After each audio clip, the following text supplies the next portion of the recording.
नमस्कार, जय हिंद दोस्तों आज हम देखने वाले हैं बिहार एसआई का न्यू प्रैक्टिस सेट। और ये आपको दोस्तों किताब जो है एडिटोरियल की तरफ से आपका बुक जो है निकाला गया है। मार्केट में दोस्तों किताब जो है आपका आ गया है, तो आप सब लोग चाहें तो किताब जो है मार्केट से बाय कर सकते हैं।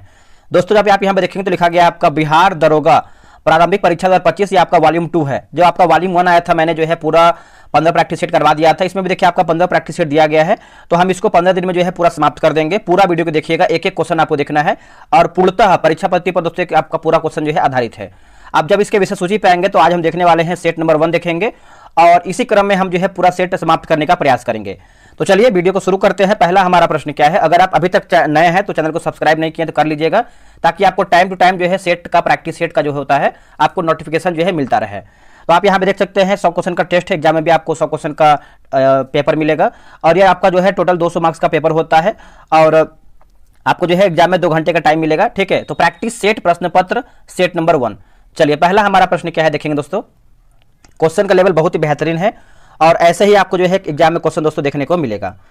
देखिए पहला प्रश्न आप जब पढ़ेंगे तो बोल रहा है कि नवीनतम आंकड़ों के अनुसार भारत में सर्वाधिक कोयला भंडार किस राज्य में है। देखिए सर्वाधिक कोयला भंडार के मामले में पूछ रहा है, तो क्या होगा इसका आंसर देख लेते हैं। देखिए इसका आंसर आप पहले का देखेंगे तो राइट आंसर क्या हो जाएगा बताइएगा। देखिए इसका आंसर आप पहले का देखेंगे तो करेक्ट आंसर जो है पहले का ऑप्शन नंबर ए हो जाएगा, ओडिशा जो है सही उत्तर हो जाएगा। क्या होगा, ओडिशा। अब इसको थोड़ा समझते हैं। देखिए देश का संचयी कुल अनुमानित कोयला भंडार देखेंगे तो आपको मिलियन टन में देखने को मिलता है और कोयला भंडार में दूसरा अगर स्थान की बात करते हैं तो आपका झारखंड आता है भंडार के मामले में। क्या आता है, झारखंड आता है। ठीक है, अब देखिए थोड़ा सा खनिज और भारत में प्रथम, जैसे अगर हीरा की बात करते हैं तो आपको हो जाएगा एमपी मध्य प्रदेश, तांबा की बात करते हैं तो एमपी होगा, चांदी की बात करते हैं तो आपका राजस्थान हो जाएगा। अगला है कि डिजिटल प्रशिक्षण प्लेटफॉर्म एकलव्य का अनावरण किसने किया है। देखिए एकलव्य का अनावरण की बात करते हैं तो ये क्या है, भारतीय सेना के द्वारा किया गया है। ऑप्शन नंबर देखेंगे तो ये उत्तर हो जाएगा भारतीय सेना। आगे प्रश्न है क्वेश्चन नंबर 3 नंबर, नर्मदा एवं ताप्ती नदियों के मुहाने पर कौन द्वीप है। नर्मदा एवं ताप्ती नदियों के मुहाने पर कौन सा द्वीप स्थित है। इसका उत्तर हो जाएगा 1 से अधिक हो जाएगा। ऑप्शन नंबर देखेंगे तो तीसरे का जो है डी सही उत्तर हो जाएगा 1 से अधिक। देखिए बात करेंगे वेलिंगटन द्वीप कोच्चि शहर का एक भाग है और वही बात कर लेते हैं दोस्तों हम माजुली द्वीप को असम सरकार द्वारा देश का पहला द्वीपीय जिला जो है बनाया गया है। अगला है कि वर्ष 2025 में नीति आयोग द्वारा नवीनतम सतत विकास लक्ष्य यानी एसडीजी भारत सूचकांक 2024-25 जारी किया गया है। इसमें भारत का समग्र स्कोर कितना है। देखिए भारत का समग्र स्कोर आप देखेंगे तो इसका उत्तर हो जाएगा ऑप्शन नंबर बी होगा 67 जो है सही उत्तर हो जाएगा 67। क्या होगा, बी आपका सही उत्तर हो जाएगा। और वही अगर हम पहला राज्य की बात करते हैं तो कौन हो जाएगा, केरला जो है पहले राज्य पे आता है, शीर्ष राज्य पे आप बोल सकते हैं। और सबसे निचले अगर स्थान की बात करते हैं किसका है तो सबसे निचले स्थान पे आपका बिहार का आता है। अगला प्रश्न है कि हाल ही में किस राज्य द्वारा शिक्षित बेरोजगार युवाओं को आर्थिक सहायता प्रदान करने के लिए लाडला भाई योजना की शुरुआत किया है। देखिए लाडला भाई योजना जो है शुरुआत किया है किसने, तो इसका उत्तर हो जाएगा महाराष्ट्र जो है सही उत्तर हो जाएगा। ऑप्शन नंबर ए उत्तर हो जाएगा महाराष्ट्र। ठीक है, तो आप इसको याद रखिएगा। और बात करते हैं कि यह योजना के तहत देखेंगे तो 12वीं पास वालों को 6000 डिप्लोमा है ना, 6000 डिप्लोमा मतलब 6000 डिप्लोमा होल्डर्स का 8000 तथा ग्रेजुएट युवा को जो है 10,000 रुपये जो है एक तरीके से प्रतिमाह जो है दिया जाएगा। अगला है ग्लोबल फायर पावर इंडेक्स 2025 में भारत का स्थान कौन सा रहा है। देखिए भारत का स्थान देखेंगे तो आपका चौथे स्थान पे भारत का स्थान हो जाएगा। ऑप्शन नंबर बी हो जाएगा चौथे स्थान पे। अब देखिए भारत का स्थान पूछा है तो कब पूछता है आपका पहले स्थान पे कौन है, तो पहले स्थान की बात करते हैं दोस्तों तो पहले स्थान पे आपका देखिए अमेरिका हो जाएगा। क्या हो जाएगा, अमेरिका जो है पहले स्थान पे आएगा। तो ये भी आपको पॉइंट अच्छे तरीके से याद रखना है। अब देखिए कभी कभी एग्जाम पूछता है कि वर्ल्ड हैप्पीनेस रिपोर्ट 2025 में भारत का स्थान क्या है, तो वर्ल्ड हैप्पीनेस यानी खुशहाली के मामले में आप देखेंगे तो भारत का स्थान 118वां पे है। और वही अगर हम फर्स्ट की बात करते हैं खुशहाली में तो आपका जो है फिनलैंड जो है पहले पे आएगा। और वही देखेंगे तो ग्लोबल भ्रष्टाचार धारणा सूचकांक की बात करते हैं भारत आपका आता है भ्रष्टाचार के मामले में 96-90 पे आता है। ठीक है, और वही ना के मामले में बात करते हैं तो आपका डेनमार्क जो है पहले पे आता है। और एक आपका प्रश्न पूछता है कि हैनले पासपोर्ट इंडेक्स में भारत का स्थान क्या है, हैनले पासपोर्ट में तो भारत का स्थान 85 पे है। और पहले की बात करते हैं तो सिंगापुर होगा। चलिए आगे बढ़ते हैं। अगला हमारा प्रश्न है कि मेजर ध्यानचंद खेल रत्न पुरस्कार 2024 में 24 से कितने खिलाड़ियों को सम्मानित किए जाने की घोषणा की गई है। बहुत ही बेहतरीन प्रश्न है दोस्तों। तो देखिए 4 व्यक्तियों को जो है भारत रत्न आप बोल सकते हैं। ऑप्शन नंबर जो है मतलब ध्यानचंद खेल रत्न है, भारत रत्न नहीं, मेजर ध्यानचंद खेल रत्न है। तो 4 व्यक्तियों को जो है यहाँ पर दिया जाएगा। कौन कौन 4 व्यक्ति हैं, नाम याद रखिएगा। मनु भाकर शूटिंग से संबंधित है, हरमनप्रीत सिंह हॉकी से, प्रवीण कुमार पैरा एथलेटिक्स और डी गुकेश की बात करते हैं शतरंज। आगे बढ़ते अगला है कि भारत का पहला स्वदेशी रूप से विकसित प्रदूषण नियंत्रण पोत का नाम क्या है जिसे अगस्त 2024 में लॉन्च किया गया है? तो इसका आंसर क्या होगा? देखिए इसका उत्तर देखेंगे तो हो जाएगा समुद्र प्रताप जो है सही उत्तर हो जाएगा, ऑप्शन नंबर डी होगा समुद्र प्रताप। इससे जो है 29 अगस्त 2024 को गोवा में लॉन्च किया गया है और यह गोवा शिपयार्ड लिमिटेड द्वारा जो है निर्मित है। 15 अप्रैल 2025 को 23वें विधि आयोग के अध्यक्ष किसे नियुक्त किया गया है?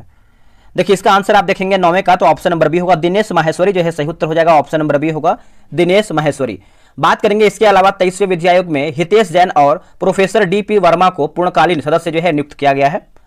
चलिए आगे बढ़ते हैं। अगला हमारा प्रश्न है, आप सब लोगों से रिक्वेस्ट करेंगे अगर आपको वीडियो पसंद आ रहा है तो आप लाइक कीजिए, अगर आपको नहीं पसंद आ रहा है तो आप डिसलाइक भी कर सकते हैं।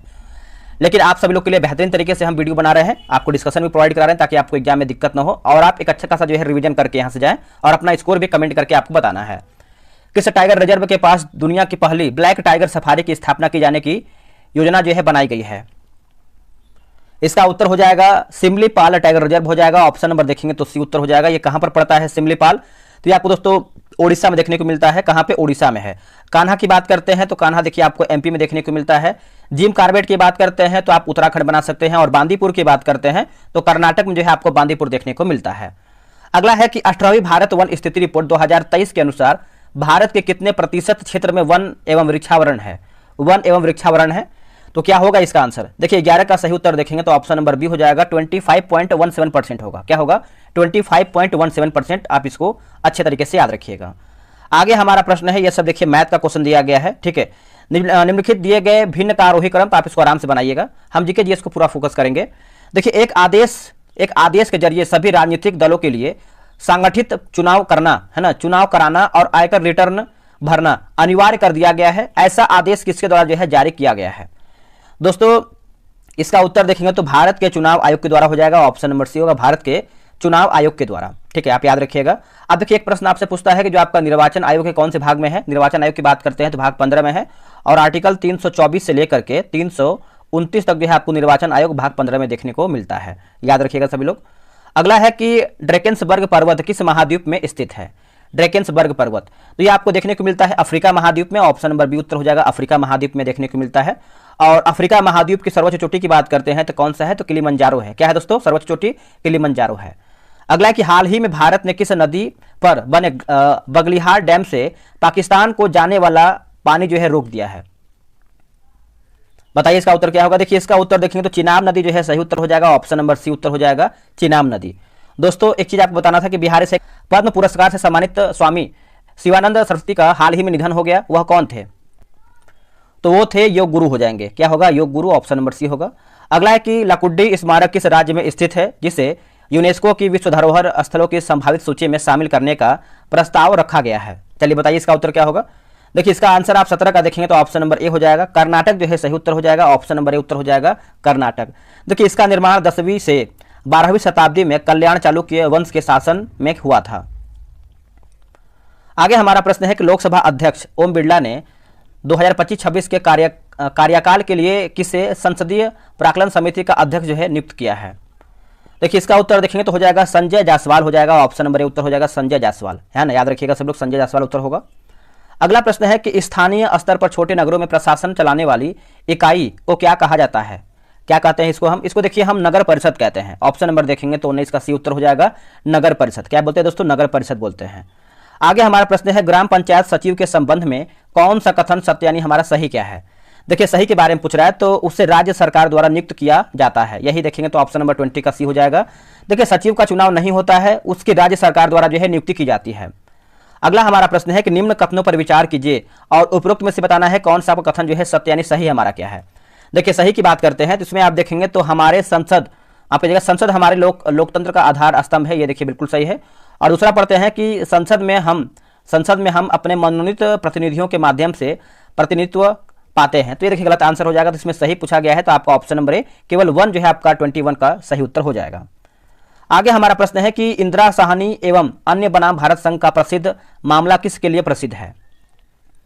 तो ये किसके लिए प्रसिद्ध बताइएगा? तो ये प्रसिद्ध है ऑप्शन नंबर बी सामाजिक और शैक्षणिक दृष्टि से पिछड़े वर्गों के लिए आरक्षण पर निर्णय लेने या फिर निर्णय देने को लेकर के। ऑप्शन नंबर जो है 22 का क्या होगा? तो बी सही उत्तर हो जाएगा। अब देखिए आपका प्रश्न पूछता है आपका कौन सा बताइएगा। तो जैसे इंदिरा साहनी में सर्वोच्च न्यायालय ने 1992 में ओबीसी आरक्षण के लिए 27% आरक्षण को बरकरार रखा है, लेकिन कुछ शर्तों के साथ अदालत ने आरक्षण की जो है सीमा 50% निर्धारित कर दिया है। ठीक है, तो आप इसको अच्छे तरीके से याद रखिएगा। अगला प्रश्न है कि न्यायालय के द्वारा परमादेश का रिट किसके विरुद्ध जो है जारी किया जाता है। परमादेश आप सभी को पता होगा कि अनुच्छेद आप 32 पढ़ेंगे तो अनुच्छेद 32 में देखिए रिट जारी करने का अधिकार देता है अनुच्छेद 32, और ये आपको सर्वोच्च न्यायालय में देता है। एक आपका आता है कौन सा आर्टिकल 226, याद रखिएगा। ये जो आपका रिट जारी करने को देता है, लेकिन किसमें, उच्च न्यायालय में रिट जारी करने का अधिकार देता है आर्टिकल 226 में। दोनों का अंतर है, याद रखिएगा। तो इसका आंसर क्या होगा 23 का, ऑप्शन नंबर देखेंगे तो बी होगा, सार्वजनिक पदाधिकारियों के विरुद्ध, ऑप्शन नंबर बी सही होगा। आगे हमारा प्रश्न है किसी व्यक्ति को उसके प्राण और दैहिक स्वतंत्रता के संबंध में संरक्षण भारत के संविधान के किस अनुच्छेद में वर्णित है। तो ये आपका उत्तर हो जाएगा आर्टिकल 21 जो है सही उत्तर हो जाएगा, ऑप्शन नंबर बी होगा अनुच्छेद 21 में। अब वही अगर हम अनुच्छेद 20 के बारे में समझे तो क्या है, तो अनुच्छेद 20 जब पढ़ेंगे तो अपराधों के लिए दोष सिद्धि के संबंध में संरक्षण है। अनुच्छेद अगर 22 की बात करते हैं तो देखिए कुछ दशाओं में गिरफ्तारी और निरोध से संरक्षण है। और क्या दिया गया है, अनुच्छेद 32 आपसे मैंने बताया था स्वतंत्रता से संबंधित है और इसमें रिट जारी करने का अधिकार देता है। ठीक है, तो आप इसको अच्छे तरीके से याद रखिएगा सभी लोग। चलिए आगे हमारा प्रश्न है, क्वेश्चन नंबर हम देखेंगे आपका, क्वेश्चन नंबर 25 नंबर देखेंगे। देखिए 25 नंबर की विधानसभा के सदस्य डैश हैं। विधानसभा के जो सदस्य हैं दोस्तों वो डैश हैं। इसका उत्तर हो जाएगा जनता के द्वारा चुने जाते हैं। क्या होगा, जनता के द्वारा जो है चुने जाते हैं, ऑप्शन नंबर जो है 25 का ये उत्तर हो जाएगा। देखिए इसको समझिएगा अच्छे तरीके से। प्रत्येक निर्वाचन क्षेत्र में लोग एक प्रतिनिधि का चुनाव करते हैं जिसे विधानसभा का सदस्य यानी एमएलए के रूप में जो है जाना जाता है। अगला प्रश्न है निम्नलिखित कथनों पर विचार करें। निम्नलिखित कथनों पर विचार करें, तो 26 का देख लेते हैं। देखिए केवल लोकसभा में ही धन विधेयक जो है प्रस्तुत किया जा सकता है, सही है। और मंत्रिपरिषद केवल लोकसभा के प्रति उत्तरदायी है, राज्यसभा के प्रति नहीं। तो ऑप्शन नंबर देखेंगे तो उसी 1 और 2 जो है आपका राइट उत्तर हो जाएगा क्वेश्चन नंबर 26 का। आगे हमारा प्रश्न है कि स्वतंत्र भारत के प्रथम विदेश मंत्री कौन थे। दोस्तों स्वतंत्र भारत के प्रथम विदेश मंत्री कौन थे, इसका उत्तर हो जाएगा जवाहरलाल नेहरू हो जाएंगे, ऑप्शन नंबर बी होगा जवाहरलाल नेहरू।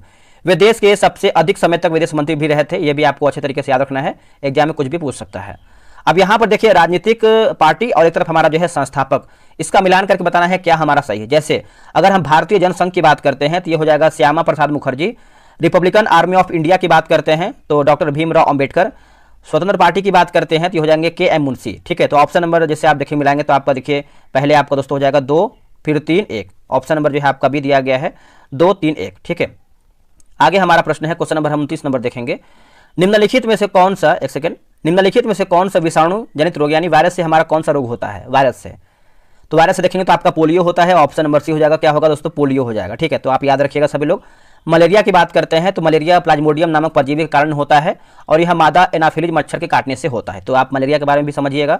वही अगर हम हैजा की बात करते हैं तो हैजा व्यक्ति द्वारा दूषित भोजन या दूषित जल पीने के कारण होने वाला एक आंत से संबंधित जो है संक्रामक रोग होता है। ठीक है, अगला कि प्राकृतिक चयन की अवधारणा किसने प्रस्तुत किया था। प्राकृतिक चयन की अवधारणा तो ये प्रस्तुत किया था डार्विन ने किया था। क्या होगा आंसर, ऑप्शन नंबर बी उत्तर हो जाएगा, डार्विन के द्वारा किया गया था। अगला कि मानव शरीर में निषेचन की प्रक्रिया कहाँ होती है। देखिए निषेचन की प्रक्रिया की बात करते हैं तो आपका डिंबवाहिनी नलिका में होती है, ऑप्शन नंबर बी होगा डिंबवाहिनी नलिका में। मानव शरीर में निषेचन की प्रक्रिया डिंबवाहिनी नलिका में होता है। डिंबवाहिनी नलिका को गर्भाशय नली भी कहा जाता है। यह अंडाणुओं को अंडाशय से गर्भाशय तक पहुंचाने में मदद करता है। लैंगरहैंस दीपिकाओं में पाई जाने वाली बीटा कोशिकाएं निम्नलिखित में से किस हार्मोन का स्राव करती हैं। इनमें से जो है किन हार्मोन का स्राव करती हैं, तो ऑप्शन नंबर बी होगा इंसुलिन जो है सही उत्तर हो जाएगा, ऑप्शन नंबर बी उत्तर हो जाएगा इंसुलिन, है ना, आप याद रखिएगा। बात करेंगे कि अल्फा कोशिकाएं जो ग्लूकोन हार्मोन बनाती है और बीटा कोशिका जो है इंसुलिन हार्मोन बनाती है। आगे है कि पत्तियों का हरा रंग किस वर्णक, है ना, किस वर्णक के कारण दिखाई देता है। तो इसका आंसर देखेंगे तो हो जाएगा क्लोरोफिल जो है सही उत्तर हो जाएगा, ऑप्शन नंबर ए उत्तर हो जाएगा क्लोरोफिल।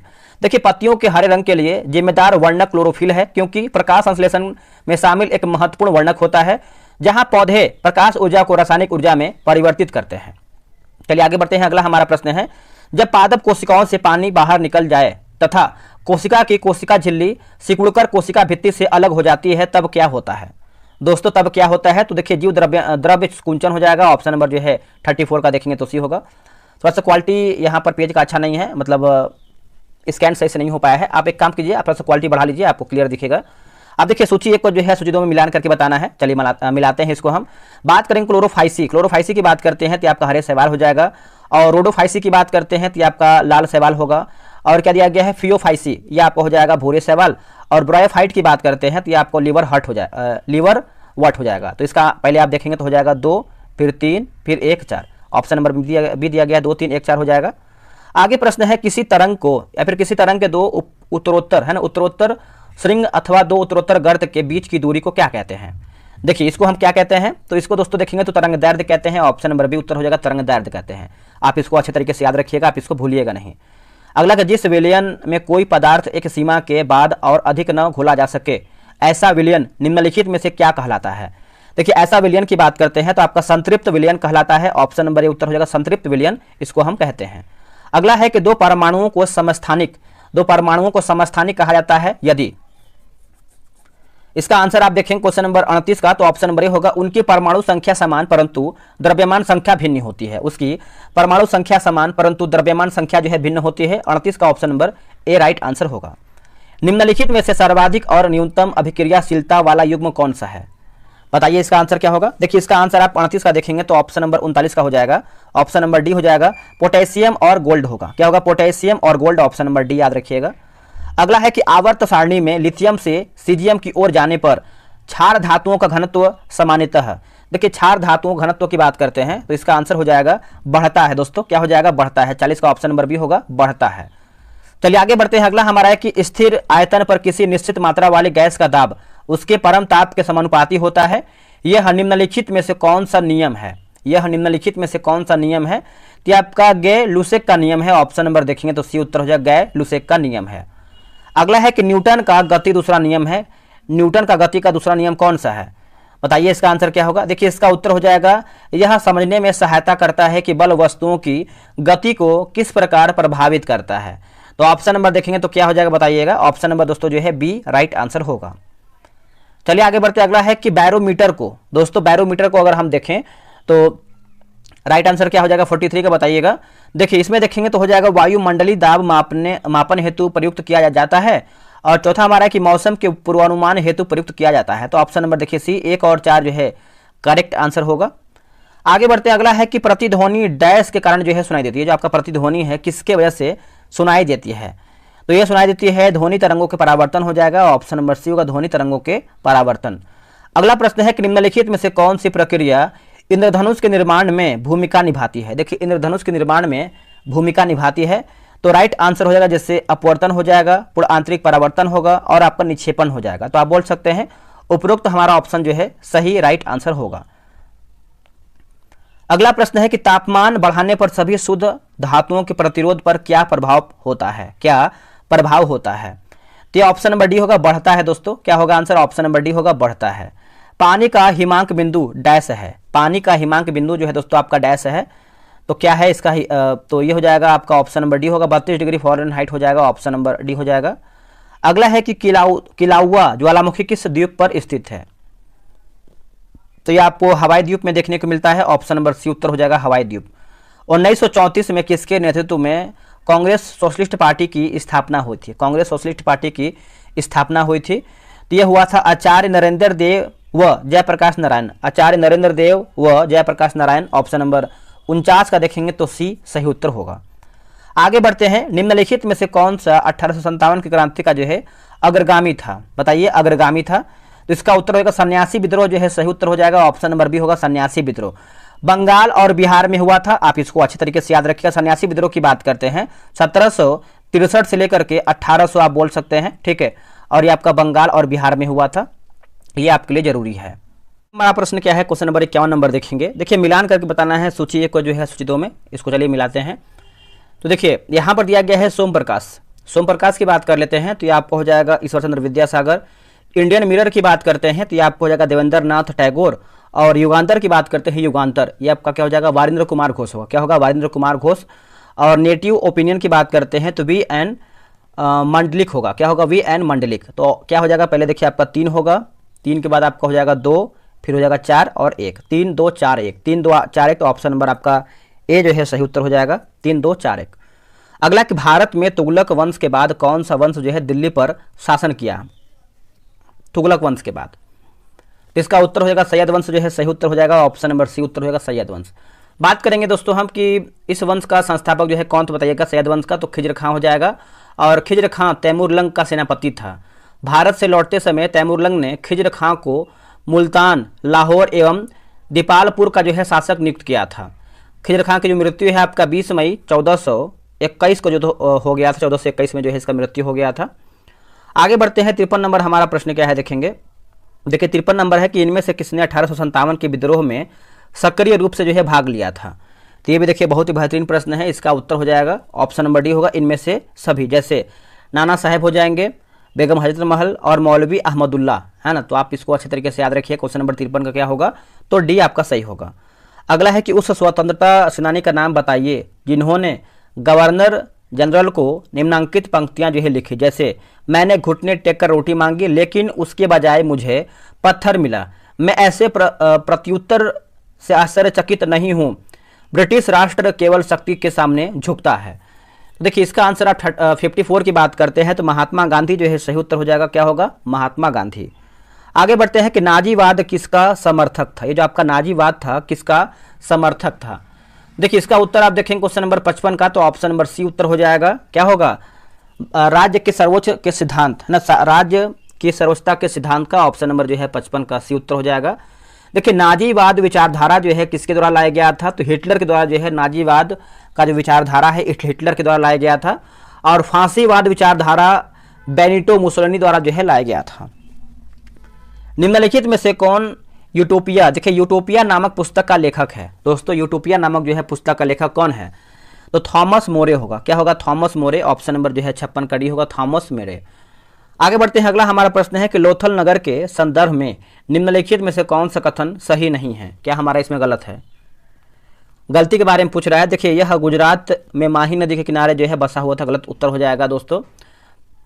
देखिए क्योंकि लोथल साबरमती नदी किनारे साबरमती नदी की एक सहायक नदी भोगवा नदी के तट पर अवस्थित है, न कि माही नदी। तो आप इसका गलत उत्तर हो जाएगा, बना लीजिएगा। और यह बंदरगाह भी था, सही है। इस नगर में एक भंडार गृह भी था, ये भी बिल्कुल सही है।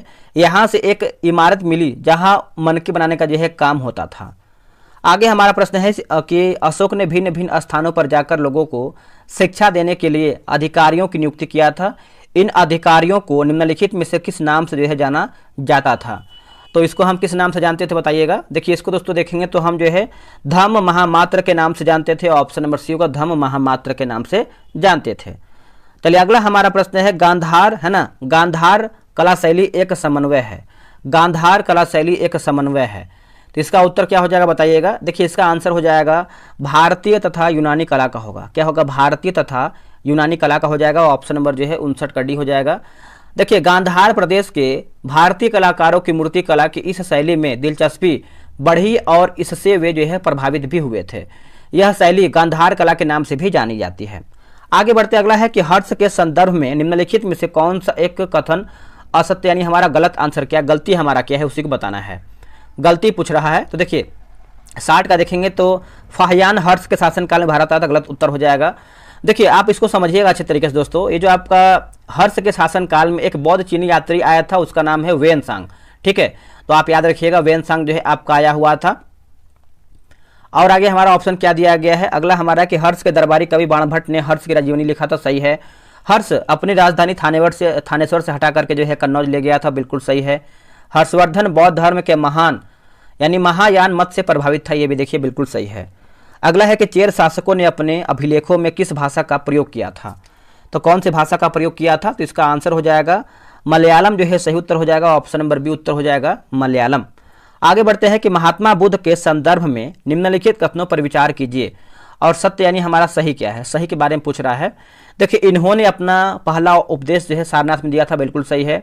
और क्या दिया है ऑप्शन में, अपना यानी उनके उपदेश आत्मा और परमात्मा के लिए विषय में होते थे, ये गलत हो जाएगा आंसर, ठीक है। और बात करते हैं दोस्तों कि जो उनका एक तरीके से बोल सकते हैं महात्मा बुद्ध का जो उपदेश था मुख्य रूप से दुख की समस्या तथा उससे मुक्ति के मार्ग पर आधारित था, ना कि आत्मा और परमात्मा, गलत हो जाएगा ये। उन्होंने दुख को निवृत्ति के लिए अष्टांगिक मार्ग की जो है अष्टांगिक मार्ग को जरूरी बताया था। तो सही पूछा गया है, तो ऑप्शन नंबर सी 1 और 3 आपका जो है सही उत्तर होगा। जनगणना 2011 के अनुसार भारत के निम्नलिखित में से किस केंद्र शासित प्रदेश का लिंगानुपात सर्वाधिक है। तो दोस्तों सर्वाधिक पूछ रहा है, तो 63 का आंसर आप देखेंगे तो ऑप्शन नंबर क्या हो जाएगा बताइएगा। देखिए 63 का उत्तर आपका हो जाएगा ऑप्शन नंबर ए होगा, पुडुचेरी जो है सही उत्तर हो जाएगा। ऑप्शन नंबर ए उत्तर हो जाएगा पुडुचेरी, है ना, तो याद रखिएगा। अगला कि भारत और अमेरिका के बीच होने वाला संयुक्त सैन्य अभ्यास युद्ध अभ्यास 2024 का आयोजन कहाँ किया गया है। दोस्तों ये कहाँ पर किया गया है, तो ये आपका राजस्थान में किया गया है। ऑप्शन नंबर सी उत्तर हो जाएगा राजस्थान में। आगे बढ़ते हैं, किस वायु दाब पेटी को अश्व अक्षांश जो है कहा जाता है, अश्व अक्षांश कहते हैं, बताइएगा इसका उत्तर क्या होगा। देखिए इसका आंसर आप देखेंगे तो 65 का ऑप्शन नंबर दोस्तों क्या हो जाएगा बताइएगा। तो 65 का आंसर है आपका हो जाएगा ऑप्शन नंबर डी होगा, 30 से लेकर के 35 NS। ठीक है, असत्य कथनों पर विचार कीजिए, क्या हमारा इसमें गलत है। देखिए अब यहाँ पर देखेंगे तो सिंधु नदी जम्मू कश्मीर से होकर जो है प्रवाहित होती है, गलत उत्तर हो जाएगा। बात करेंगे सिंधु नदी तंत्र में मुख्य रूप से सिंधु, झेलम, चिनाब, रावी, व्यास और सतलुज शामिल है। और सियोक नदी झेलम की सहायक नदी है, गलत उत्तर हो जाएगा। देखिए झेलम और रावी चिनाब नदी से मिलती है, व्यास नदी सतलुज नदी से मिलती है और सतलुज और चिनाब नदी मिलकर पंजनद बनाती है, तो ये भी देखिए गलत हो जाएगा। झेलम सिंधु नदी की सबसे बड़ी सहायक नदी है, गलत हो जाएगा। यानी सभी हमारा जो है असत्य है, ऑप्शन नंबर डी गलत होगा। हाल ही में किसने खेलो इंडिया यूथ गेम्स के 7वें संस्करण का जो है उद्घाटन किया है, 7वां संस्करण का, तो प्रधानमंत्री मोदी हो जाएंगे। ऑप्शन नंबर देखेंगे तो क्या हो जाएगा, सी जो है सही उत्तर हो जाएगा, प्रधानमंत्री मोदी। चलिए आगे हमारा प्रश्न है, मिलान करके बताना है सूची 1 को जो है सूची 2 में। चलिए बनाते हैं इसको हम। देखिए बात करेंगे दोस्तों हम नर्मदा नदी, तो ये जो आपका नर्मदा नदी देखेंगे तो ओंकारेश्वर बांध हो जाएगा, क्या होगा, ओंकारेश्वर बांध चौथे में जाएगा। वही अगर हम चंबल की बात करते हैं, चंबल नदी, तो राणा प्रताप सागर बांध होगा, राणा प्रताप सागर बांध। कृष्णा की बात करते हैं तो हो जाएगा आपका नागार्जुन सागर, और कावेरी की बात करते हैं तो मैटूर बांध होगा। पहले देखिए आपका 4 फिर 2 फिर 1 3, 4 2 1 3। आगे बढ़ते हैं कि Mg² आयन का इलेक्ट्रॉनिक विन्यास क्या है। देखिए आप इसका इलेक्ट्रॉनिक विन्यास की बात करते हैं तो आपका 2 8 हो जाएगा, ऑप्शन नंबर सी उत्तर हो जाएगा 2 8। निम्नलिखित में से कौन बंदरगाह तमिलनाडु तट पर स्थित नहीं है, इनमें से हमारा कौन सा बंदरगाह है जो तमिलनाडु तट पर स्थित नहीं है। तो देखिए 70 का आंसर आप देखेंगे तो सही उत्तर जो है आपका डी होगा। मछलीपट्टनम दोस्तों आपका नहीं है, बाकी नागपट्टनम है, एन्नोर है और आपका तुतीकोरिन भी इसमें आपका शामिल है। निम्नलिखित में से जनजाति और राज्य की कौन सी जोड़ी सही सुमेलित नहीं है। दोस्तों सही सुमेलित नहीं है तो वासी केरला देखेंगे तो आपका सही सुमेलित नहीं है, वासी केरला। ठीक है, आपका वासी देखिए आपका केरल में नहीं बल्कि आपका लक्षद्वीप होगा। ये सब देखिए जनजाति हैं। बाकी भील की बात करते हैं गुजरात सही है, गद्दी हिमाचल प्रदेश, और टोडा की बात करते हैं तो आपका तमिलनाडु बिल्कुल सही है। विश्व में कॉफी का सर्वाधिक उत्पादन कहाँ होता है। देखिए विश्व में सर्वाधिक कॉफी का जो उत्पादन है कहाँ पे होता है, तो आपको ब्राजील में देखने को मिलता है। ऑप्शन नंबर बी उत्तर हो जाएगा ब्राजील में। देखिए साओ पाउलो को कहवा प्रांत भी कहते हैं, और विश्व में उत्तम कोटि के कहवा जमैका के ब्लू माउंटेन में पाया जाता है। चलिए आगे हमारा प्रश्न है, क्वेश्चन नंबर 73 नंबर है कि ताल की मिट्टी किस फसल के लिए जो है उपयुक्त मानी जाती है, ताल की मिट्टी। तो देखिए इसका उत्तर हो जाएगा रबी फसल जो है सही उत्तर हो जाएगा, ऑप्शन नंबर बी उत्तर हो जाएगा रबी फसल। चलिए आगे बढ़ते, अगला है कि असंगत है ना, असंगत जोड़े को पहचानिए, हमारा इसमें क्या गलत है। तो देखिए 74 नंबर है ना, तो 74 की बात करते हैं तो उदयपुर वन्यजीव अभ्यारण्य पश्चिम बंगाल सही उत्तर हो जाए, माफ करिएगा पश्चिमी चंपारण सही है। बरेला वन्यजीव अभ्यारण्य की बात करते हैं तो ये आपका वैशाली बिल्कुल सही है। वाल्मीकि वन्यजीव अभ्यारण्य की बात करते हैं पूर्वी चंपारण, ये गलत आंसर हो जाएगा। ठीक है, याद रखिएगा ये आपको पूर्वी नहीं बल्कि पश्चिमी चंपारण में है, कहाँ पे, पश्चिमी में है। और भीम बांध वन्यजीव अभ्यारण्य की बात करते हैं तो ये आपको मुंगेर में देखने को मिलता है। उत्तर पश्चिम भारत में सर्दियों के दिनों में होने वाली वर्षा का संबंध किस मानसून या फिर विक्षोभ से है। तो इसका आंसर क्या होगा, 75 को बताइएगा। देखिए 75 का देखेंगे तो हो जाएगा पश्चिमी विक्षोभ जो है सही उत्तर हो जाएगा, ऑप्शन नंबर सी उत्तर हो जाएगा पश्चिमी विक्षोभ होगा। कौन सा वैश्विक सम्मेलन ग्रीन हाउस गैस उत्सर्जनों में कमी के लिए आयोजित वैश्विक समझौते की दिशा में पहला कदम था। दोस्तों पहला कदम था, तो इसका उत्तर हो जाएगा रियो 1992 होगा, रियो 1992, ऑप्शन नंबर सी होगा रियो 1992। चलिए आगे बढ़ते, अगला हमारा प्रश्न है कि यदि श्रम पूंजी से सस्ता है तो अधिक श्रम प्रधान विधियों का प्रयोग होगा, और यदि श्रम की अपेक्षा पूंजी सस्ती है तो उत्पादन में अधिक पूंजी प्रधान व्यक्तियों का प्रयोग होता है। ऊपर दिया गया विवरण किस प्रकार की अर्थव्यवस्था को निरूपित करता है। तो दोस्तों हो जाएगा पूंजीवादी अर्थव्यवस्था हो जाएगा, ऑप्शन नंबर सी होगा पूंजीवादी अर्थव्यवस्था। भारत में निम्नलिखित में से किस पंचवर्षीय योजना में अर्थव्यवस्था के समाजवादी स्वरूप को अपनाया गया है, समाजवादी स्वरूप को। इसका उत्तर हो जाएगा 78 का हो जाएगा दूसरी पंचवर्षीय योजना जो है सही उत्तर हो जाएगा, ऑप्शन नंबर ए होगा दूसरी पंचवर्षीय योजना। आगे बढ़ते हैं कि भारत को 1991 में एक आर्थिक संकट का सामना करना पड़ा, निम्नलिखित में से कौन सा उस संकट का प्रमुख कारण रहा है? चलिए बताइए इसका आंसर क्या होगा। देखिए इसका राइट आंसर आप देखेंगे 79 का, तो बाहरी ऋण का उच्च स्तर होगा, बाहरी ऋण का उच्च स्तर, ऑप्शन नंबर जो है बी सही उत्तर होगा। बाजार का नियम किस अर्थव्यवस्था ने किस अर्थशास्त्री ने जीता है? आपकी जगह किस अर्थशास्त्री ने दिया है बाजार का नियम? इसका उत्तर हो जाएगा जेबी से होगा, क्या होगा जेबी से, ऑप्शन नंबर देखेंगे तो डी होगा जेबी से। डेयरी आर्थिक गतिविधि के किस क्षेत्र में आती है? डेयरी जो आपका डेयरी है किस आर्थिक गतिविधि के क्षेत्र में आता है? तो हो जाएगा प्राथमिक क्षेत्र हो जाएगा, ऑप्शन नंबर बी होगा प्राथमिक क्षेत्र। चलिए आगे बढ़ते हैं, अगला है कि रेपो रेट क्या है? बताइए ये जो आपका रेपो रेट है दोस्तों ये क्या है? तो इसका आंसर हो जाएगा आपका 82 की बात करते हैं तो हो जाएगा वह दर है ना, यह वह दर है जिस पर आरबीआई धन की कमी की स्थिति में वाणिज्यिक बैंकों को अल्पकालीन ऋण देता है, ऑप्शन नंबर जो है 82 का क्या होगा? तो सी सही उत्तर होगा। निम्नलिखित में से किस दिन संयुक्त राष्ट्र शांति सैनिकों का अंतर्राष्ट्रीय दिवस जो है मनाया जाता है? अंतर्राष्ट्रीय दिवस, तो इसका उत्तर हो जाएगा 29 मई जो है सही उत्तर हो जाएगा, ऑप्शन नंबर बी होगा 29 मई। आगे बढ़ते हैं, ग्रुप ए और ग्रुप बी मिलान करके बताना है कैसे क्या हमारा है, तो चलिए इसको हम देख लेते हैं। 84 नंबर है, तो अंतर्राष्ट्रीय न्यायालय की बात करते हैं। अंतर्राष्ट्रीय न्यायालय तो आपका हेग हो जाएगा इसका मुख्यालय। खाद्य और कृषि संगठन की बात करते हैं, खाद्य और कृषि संगठन तो आपका रोम हो जाएगा। यूनिसेफ की बात करते हैं तो आपका न्यूयॉर्क हो जाएगा, और विश्व व्यापार संगठन की बात करते हैं तो आपका जिनीवा होगा। तो पहले देखिए आपका हो जाएगा सी होगा, फिर आपका ए, फिर आपका डी, फिर आपका बी। आप इसको ऑप्शन जो है अरेंज कर लीजिएगा। इसका ऑप्शन आप बता ही देते हैं, इसका ऑप्शन नंबर जो है 84 का हो जाएगा, ऑप्शन नंबर ए होगा। चलिए आगे हमारा प्रश्न है कि नए संसद भवन के प्रमुख वास्तुकार कौन है? नए संसद भवन के प्रमुख वास्तुकार कौन है? तो ये आपके हैं विमल पटेल हैं। क्या है आंसर? ऑप्शन नंबर बी होगा विमल पटेल, याद रखिएगा सभी लोग। अगला है कि गैबोन देश की राजधानी निम्न में से कौन सा है? दोस्तों गैबोन देश की जो राजधानी है इनमें से हमारा कौन सा है? तो इसका आंसर आप देखेंगे तो सही उत्तर जो है आपका 86 का भी हो जाएगा, क्या होगा? लिब्रेविले जो है सही उत्तर हो जाएगा, लिब्रेविले, आप याद रखिएगा लिब्रेविले राइट आंसर होगा। भारतीय प्राणी सर्वेक्षण की स्थापना निम्न में से किस वर्ष किया गया था? भारतीय प्राणी सर्वेक्षण की स्थापना निम्न में से किस वर्ष में किया गया था? तो देखिए इसका आंसर आप 87 की बात करते हैं तो राइट आंसर क्या हो जाएगा बताइएगा? इसका उत्तर हो जाएगा ऑप्शन नंबर सी 1916 जो है सही उत्तर हो जाएगा 1916। अनुसूचित जाति एवं अनुसूचित जनजाति यानी अत्याचार निवारण अधिनियम कब बनाया गया था? तो ये बनाया गया था 1989 में बनाया गया था, ऑप्शन नंबर सी होगा 1989 में। अगला है किस देश की संसद या फिर विधायिका को नेसेट के नाम से जाना जाता है? देखिए नेसेट के नाम से हम इसको जानते हैं, तो इजराइल जो है सही उत्तर हो जाएगा, ऑप्शन नंबर 89 का क्या होगा? तो ये उत्तर हो जाएगा इजराइल। अब देखिए इजराइल की संसद का नाम क्या है? तो नेसेट हो जाएगा। चीन का संसद का नाम क्या है बताइएगा? तो चीन का हो जाएगा नेशनल पीपुल्स कांग्रेस होगा चीन का। और तुर्की की बात करते हैं तो ग्रैंड नेशनल असेंबली होगा, और जापान की बात करते हैं तो आपका डायट होगा।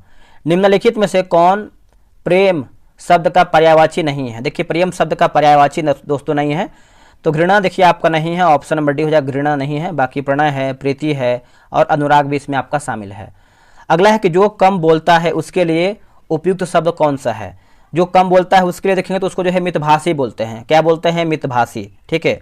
और जो मधुर बोलता है उसके लिए क्या होता है? तो मृदुभाषी बोलते हैं। क्या बोलते हैं? मृदुभाषी, जो अधिक मतलब जो मधुर बोलता है। अगला कि भरपेट किस समास का उदाहरण है? किसका एक एग्जाम्पल है भरपेट?